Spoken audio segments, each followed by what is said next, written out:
Fit for Life Radio, episode 95, part 2. It's hitting you today. Part 2. Part 2 of our 3-part series on eating. Last week was episode 94, and we talked about... What did we talk about? Why we eat. Why we eat. Today is how we eat.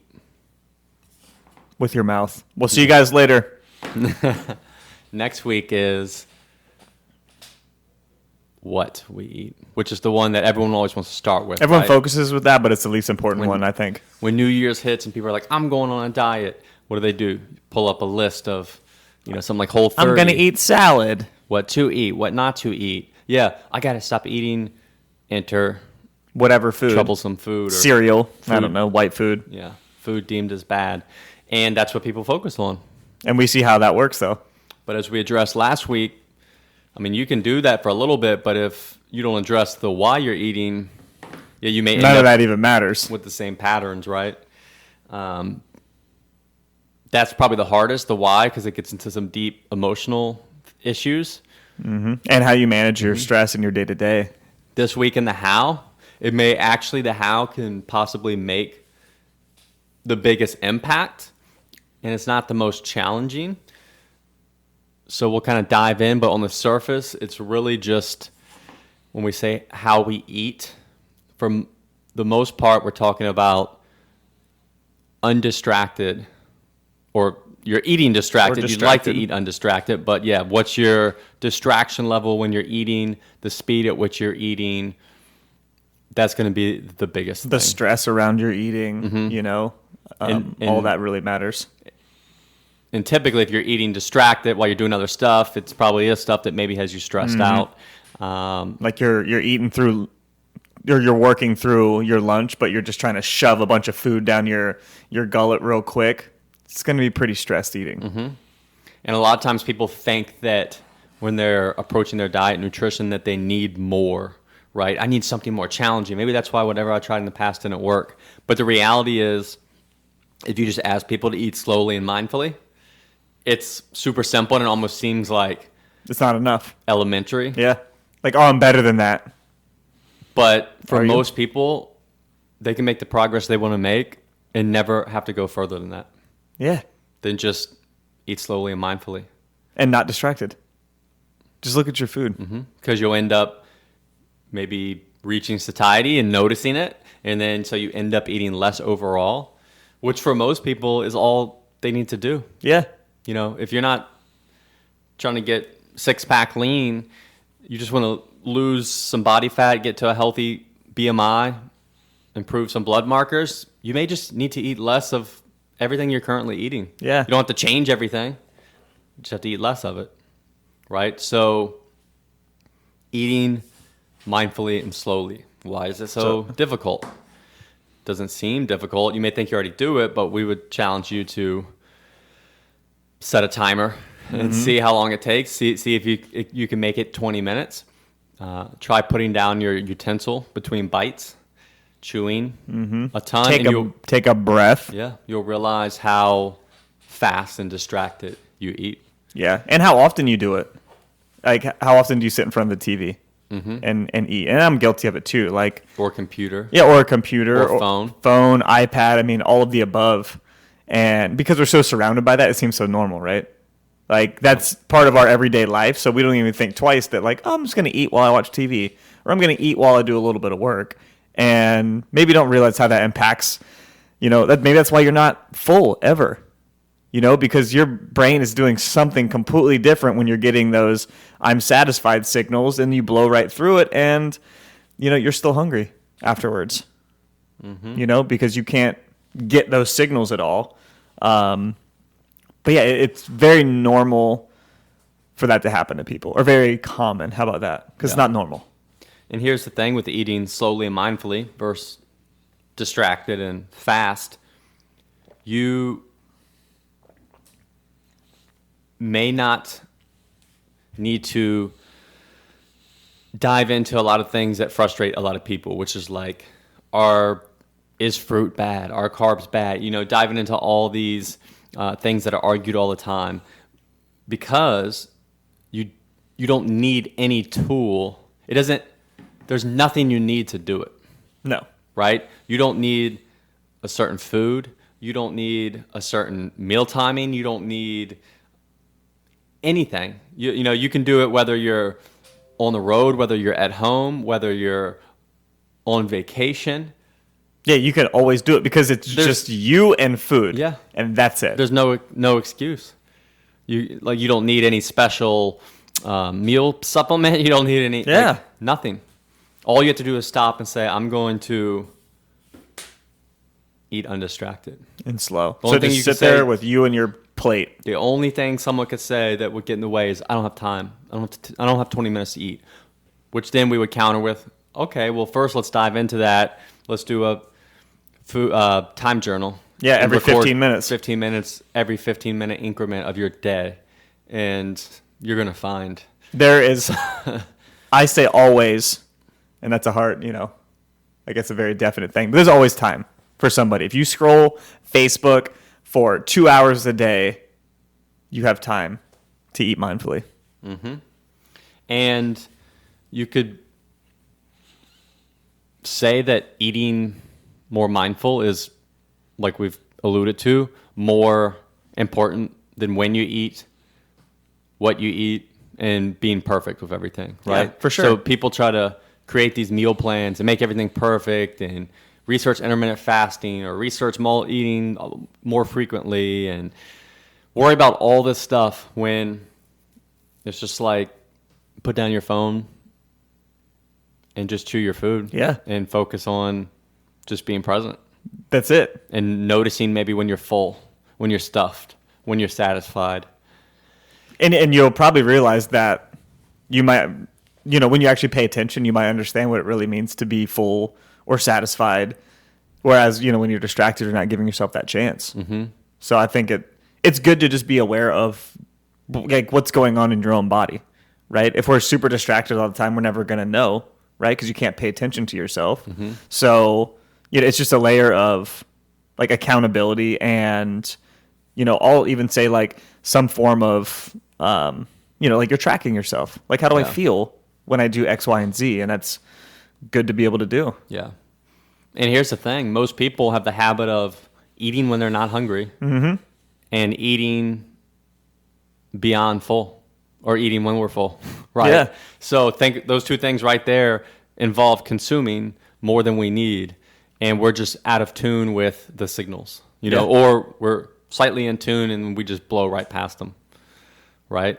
But when you stop, eliminate distractions, You got to face it. you notice it more and you have to be like, man, I'm really stuffed right now. Mm-hmm. And like one thing to think about is, I know for a lot of people, like most people know what to eat, right? That's usually never the issue. Overall, like there are some education things. Yeah, that we should do you need to go have over. a grilled chicken breast or fried chicken? Exactly. And most people know the answer to that in terms of, longevity and over time. But take a look at what you should do and what you actually do, right? There's a disconnect there.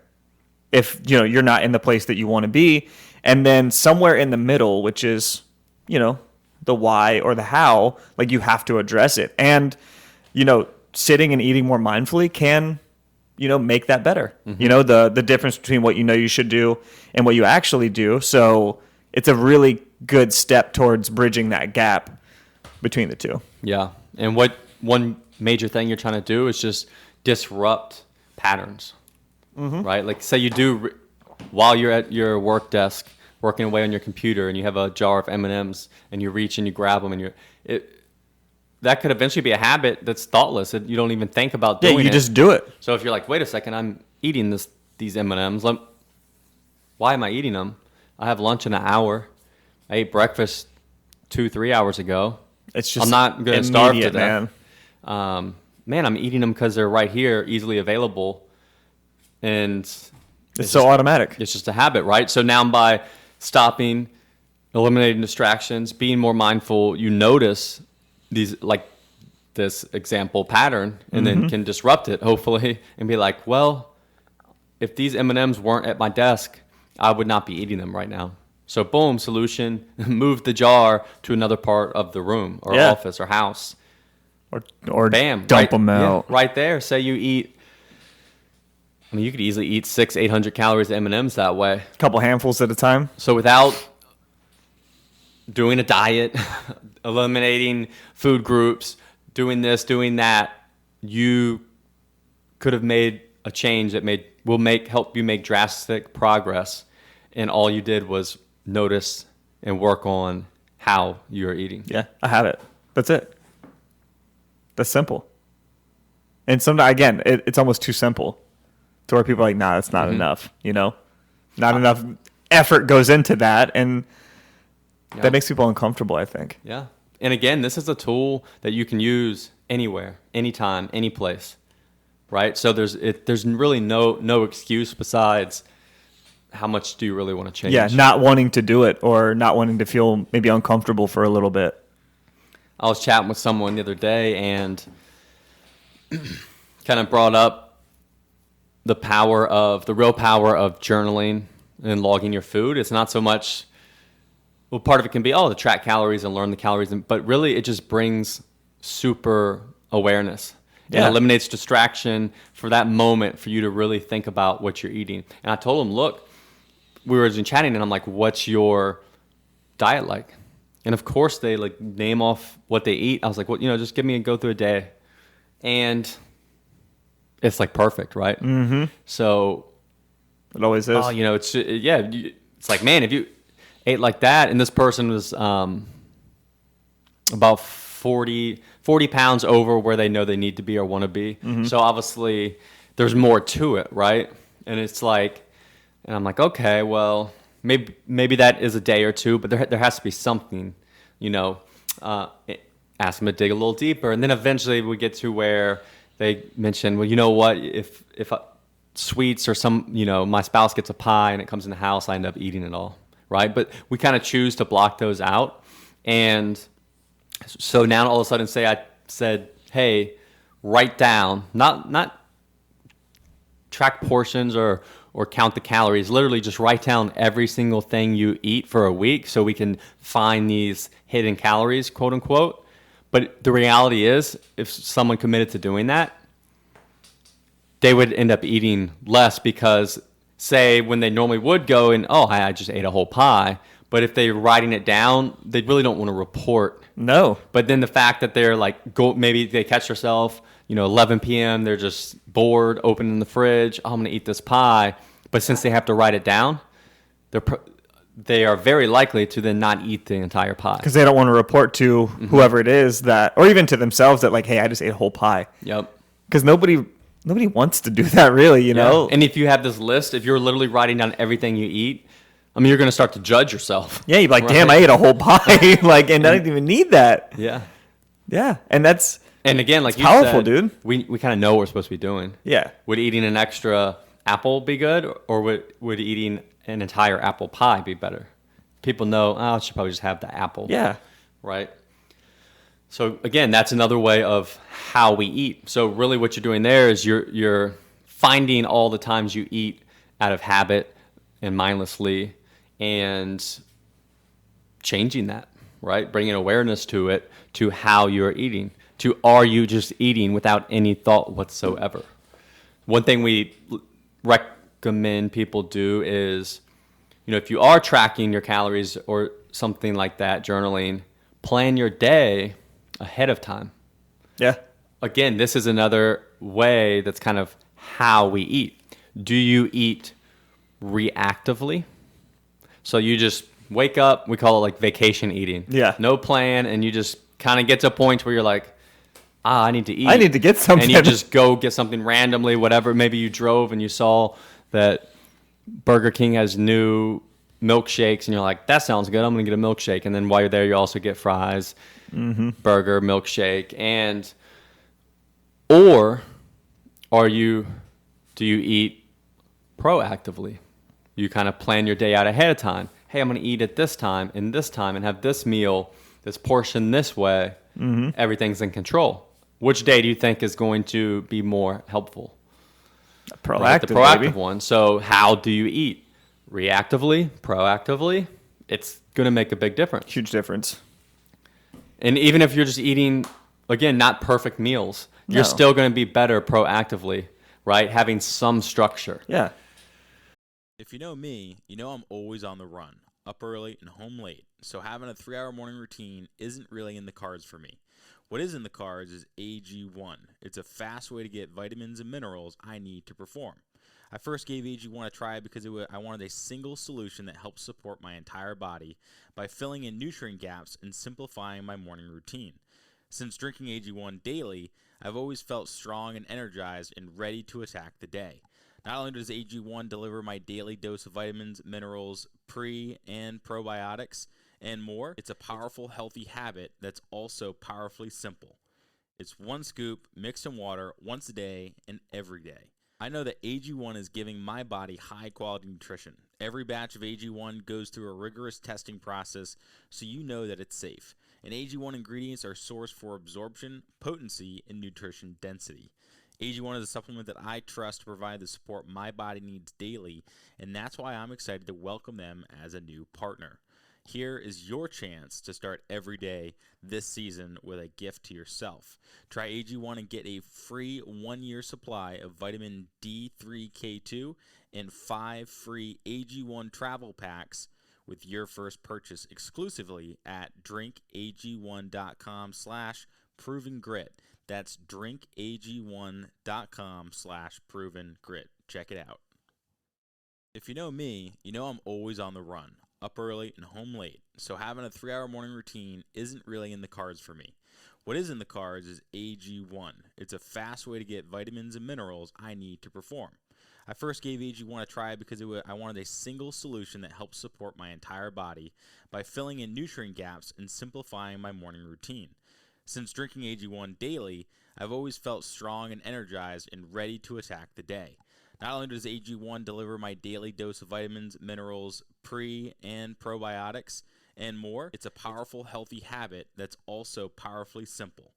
It's one scoop mixed in water once a day and every day. I know that AG1 is giving my body high-quality nutrition. Every batch of AG1 goes through a rigorous testing process, so you know that it's safe. And AG1 ingredients are sourced for absorption, potency, and nutrition density.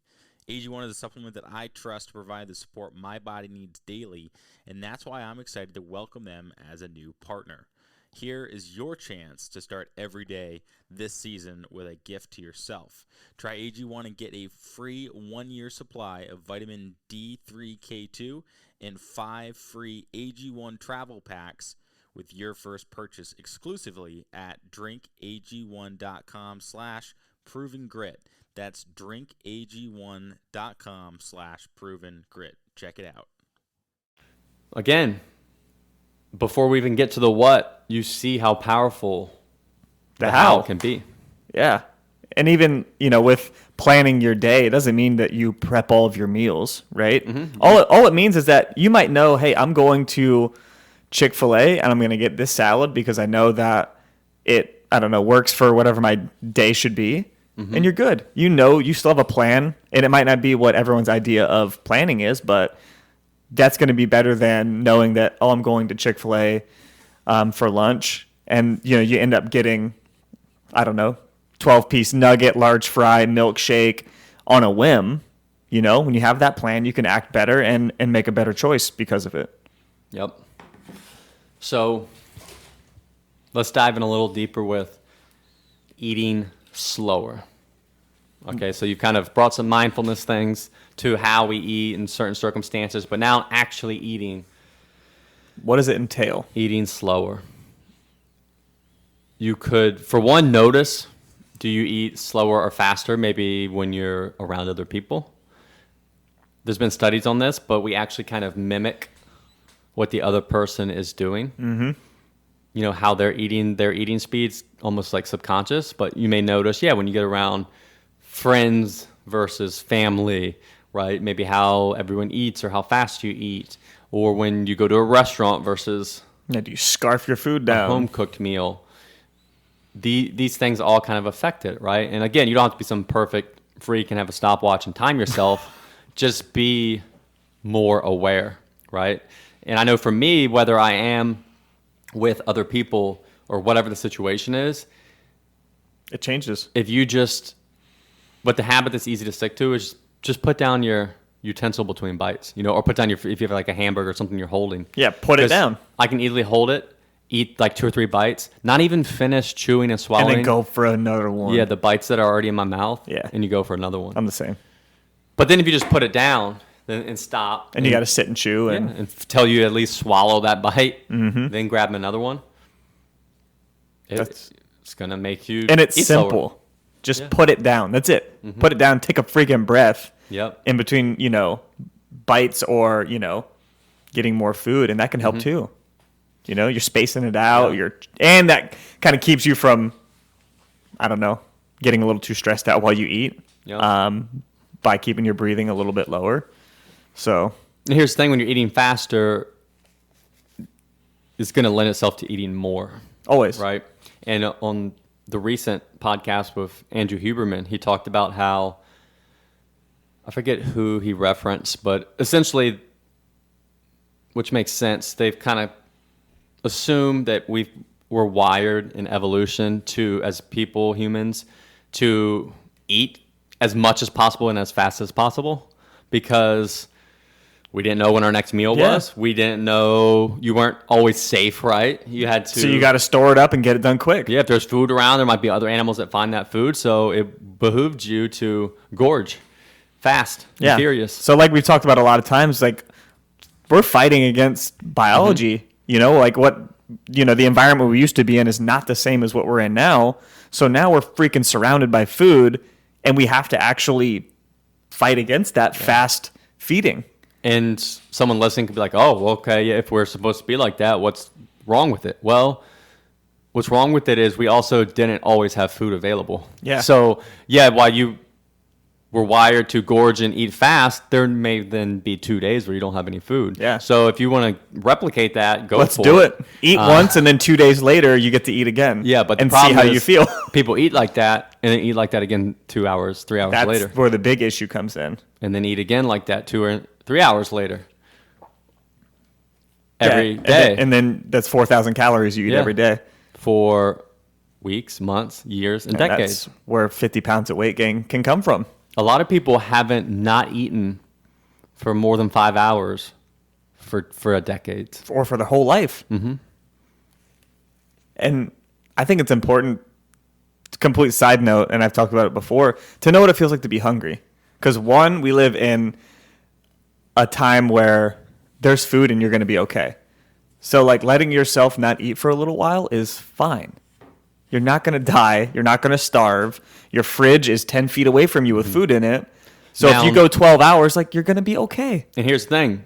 You could have issues where your blood sugar drops and you can pass out, and that's a problem. Oh, yeah. But it's more so a problem because you're so used to eating all Because the you're time. always eating and You're your on body a gets used to that. insulin roller coaster. That's a symptom, right? It's not a good. You should be able to, and this is kind of a sign of good, like metabolic health. That you can just not eat for really whatever 24 hours, 12 hours, 6 hours, and be fine. Yeah. A lot of it, it's like you start to worry too. Yeah. When people like don't have food, they freak out. They're like, oh my God. And I think that even further makes Yeah. things worse with the blood sugar and all of that. But yeah, I think it's something that we should practice too. It's one thing I do like about intermittent fasting. There's some, pros and cons to it, but one of the good pros is that you get used to what it feels like to maybe be hungry and to go a period of time without eating. If you don't eat until 1 p.m., then you're a little more sure that, like I would be okay if I didn't have food, because you are.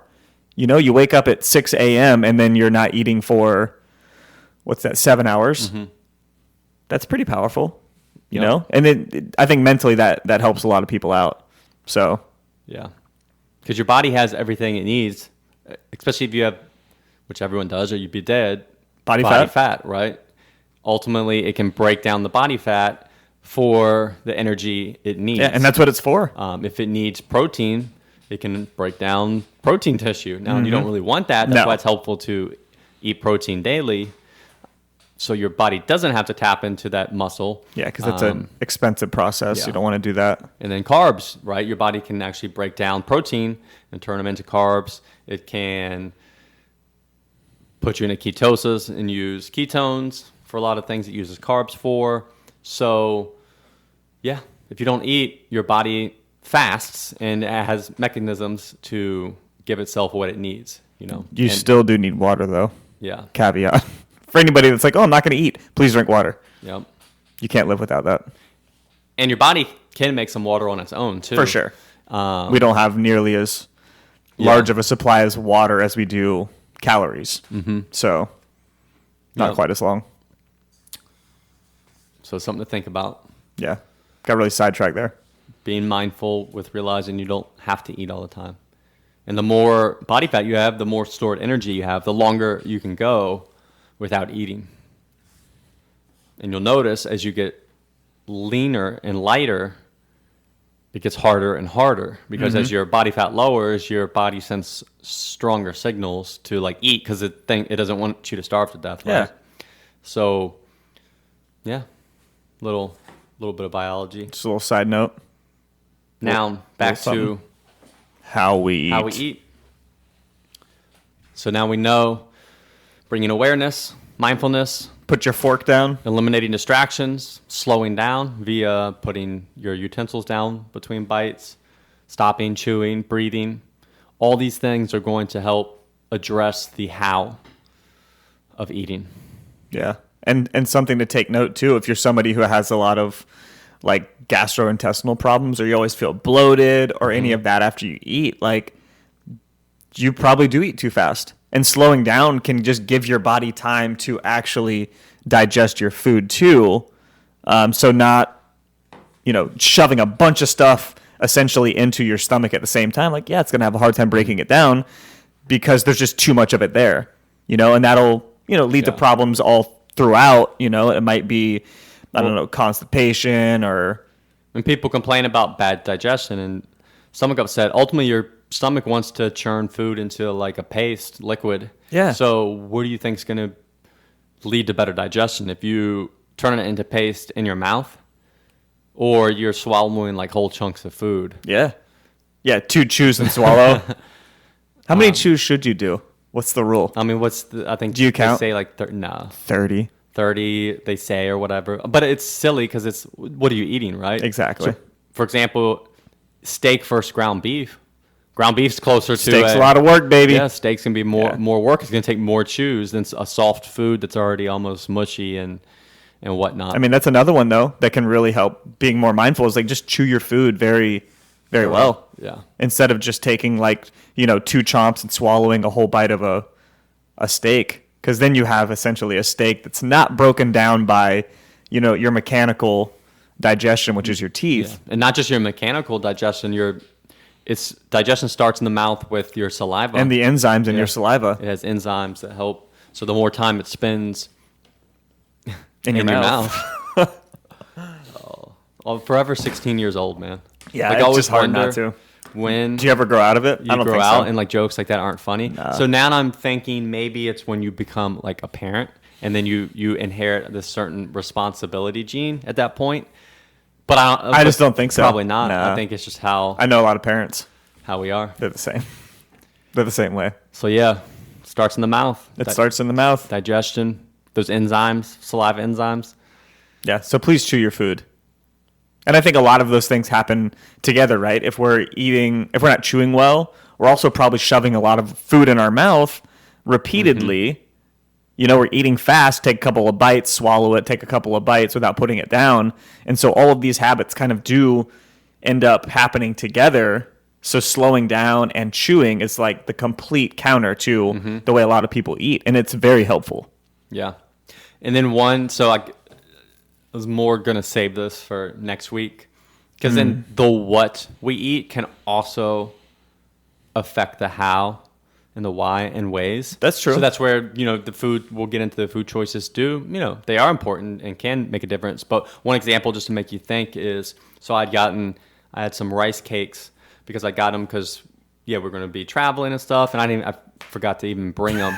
I was gonna say I never saw rice cakes. So I was eating them just because convenient form of carbs with that, and so I was eating them instead for lunch, and I realized if I have 50 grams of like steamed rice, how much faster and easier it is to eat than 50 grams of carbs from rice cakes. How many rice cakes is that? It was like 7 rice cakes. Damn, that would take me a while to eat. And because they're kind of dry and you gotta work. You gotta chew it good. Yeah. Right. You can't just swallow Whole rice cake. whole rice cakes. So you literally, because of that food choice, so same amount of food, 50 grams. This isn't by weight. This is by actual. I'm trying to get carbs. 50 grams of carbohydrates. So which was 7 rice cakes, or would be like 1 cup of cooked rice. And yeah, I could literally eat that in 3 bites and literally like 45 seconds. Yeah. But the rice cakes literally like took me like 10, 15 minutes. Yeah. Right. You have to chew every bite thoroughly. You can't just eat them really fast. And like, there's no water, man. It's not a very moist thing to eat. It's yeah. And you know what I noticed? So that kind of just pretty basic meal of like 8 ounces of meat, a cup of rice, or 50 grams of carbs. I was full, way more full for a longer period of time with the rice cakes. because it took you forever to eat. Yeah, and like I noticed too, because when I'm normally leaving the gym in the afternoon, from work to go home, so I'll eat lunch at like noon, eat dinner at like 5 or 6. And so, yeah, I'm leaving the gym at 5, which normally I'm like, I'm kind of hungry for dinner time. And I noticed I was just You were fine. still fine and kind of full. And I was like, it has to be from maybe just actually chewing the food and better. taking longer to eat. Which the rice cake, so what I ate kind of forced the how. But then it made a difference, right? Maybe it was digestive. It just, who knows, right? That's where the body is so complicated. But that's what's cool when you stop and slow down and notice it and be more And pay more attention. be more mindful. And then that's where you may eventually have to find, I really benefited from eating my carb portion slower, and it happened to be the food type helped me eat slower. Yeah, that's where your choice Maybe in the what. that choice is better than another similar choice. For that reason alone. And so that's where you get into, is eating 500 calories of apple pie versus 500 calories of just apples. The apples are going to probably take way longer to get those calories in, right? Yeah, and you're probably going to get full before you hit 500 Yeah. calories, most likely. So Then you're going to start thinking about, am I full and satisfied? Do I want another apple or not? Whereas with the pie, your brain's just going to be fireworks are going it's off. going to be feeling good, and you're going to be feeling great, and you're going to want more and more and more, and you're going to eat a whole pie. Yeah. And then afterwards, you're going to be miserable. So that's just a little teaser of how we'll tie it all together. Yeah. With what. And it's hard to separate sometimes, we eat. right? Because it is so, I don't know, woven together like that. But we'll dive into the what real hard next week. So hopefully you have some deep inner reflection with the why you eat, And now the how can give you a little, and now the how. And little you may- usable what? thing. Just work on those things, and you may start making progress. Yeah. And then the what can happen later after you've already figured out like how and why you eat the way you do, and maybe making changes to that. So if you get anything from this episode, just no distractions while you eat. Just try that. Put away your phone. Put your phone away. Put down your fork Yep. between bites. Yeah, that's a good one. You're gonna feel like a serial killer. You are, because you got to just sit by I'll yourself. warn you now. I'll just sit there on my couch eating, staring at my dog. There's And he's staring at you. Quiet. I don't allow myself to. I'll normally like try to pull up mindless stuff like football news. Mm-hmm. See what the Washington football team's up to. Very while I'm very eating, mindless. Very mindless. But shut that laptop closed and just eat. Yeah. And you'll be amazed at what you notice. Mm-hmm. How when you don't chew as well, your digestion feels funky, your stomach's gargling. Yeah, Little things like that. try it. Sit down with your family at the table and eat. Something a lot of people don't do nowadays. We try to do that. Sometimes we're not that good at it, and we will watch TV. But we try to eat dinner together at the table, like adults. Like 1960s. 1960s, baby. Just the two of us and a meal. It's fun, though. I like Turn on it. the radio. Turn a little ham radio. Turn on the radio and Listen to to the news listen about to, the yeah, war. Yeah, stress you out. That's probably where it all started. It probably it's is. the radio's fault, Yeah. right? That got people Freaking eating, radio. distracted and stressed. So don't even turn your radio on. Just you and some food and maybe some feelings. I don't know. Whatever comes up. All right. I guess we'll catch you next week with the what. Reach out if you have We any eat. questions, thoughts, comments, concerns. If you try this and you're like, I really, Yeah. If you're it helped, tired of Will and you want maybe a Bill in here. then we'll get a Bill. If you're tired of Gary, you want a Larry. Larry and Bill. Larry and Will. We can do it. We'll find them. What's something like similar to Coastal, Coastal. I don't know. like Peninsula Strength and Fitness Yeah. with Larry and Will. Fit for Fit for a couple weeks. fit-ish for Your 20s. with Larry and Will. Maybe one day we'll be so big that Saturday Night Live does a spoof on us. Do a spinoff. Mm-hmm. Maybe. We could do it. Then you get to see the Caricature of yourself. But What's that called? Twinsies. but then you realize that it's just you. Like there's not even a character. Oh. All right, number 95. 95. We're closing in Tune on in, part 100. We'll see you guys next week for Numero Treso. Part 3. Is that Numero Treso? That's not even close. Well, it's close, but no. Trace. Adios. See ya. As always, thanks for listening, guys. If you want to learn more, check us out at coastalfitnessva.com or garydeagle.com. We'll see you next time.